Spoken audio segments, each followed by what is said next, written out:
Hello guys, welcome back with me, Chochi25. Today going to talk about a detailer for video. Here are an example of a detailer workflow for image. Refer to a detailer for Comfy and video description for more information about detailer for image and Comfy. Now we test this workflow working, the hand is changing.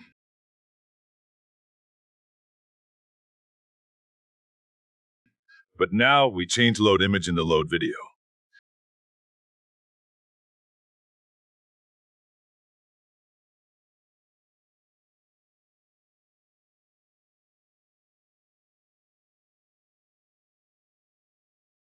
An error will show up saying BboxDetectorSEGS or Impact Pack ERR. BboxDetectorForEach does not allow image batch. Please refer to link for more information. This thing happened because all detailer nodes, except for Face Detailer and Detailer for Animate Diff, do not allow image batch inputs. Because SEGS is already representing multiple parts within a single image, turning images into batches can lead to confusion. So if you just load video and not creating new video, nor you do not use animate diff, the only way to handle this is by using image batch to image list. Add node image batch to image list. Connect the load video into this node. This will convert all the image batch from video to a single image in a list. Connect this node into the Adetailer process.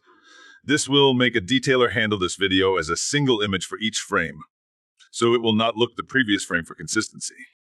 Now, add a new node, image list to image batch. Connect the result from detailer to this node, and then connect this node to combine video. So this node will convert image list to image batch, so the combined video able to make video from it. Here are the result.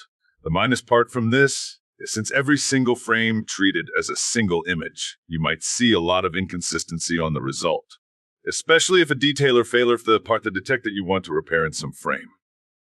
But is what it is. You could use a detailer for animate diff, but that is for another video. Anyway guys, that's it for today's video. Thank you for watching. Don't forget to like, share, and comment. See you again on the next episode, and have a nice day. Please subscribe.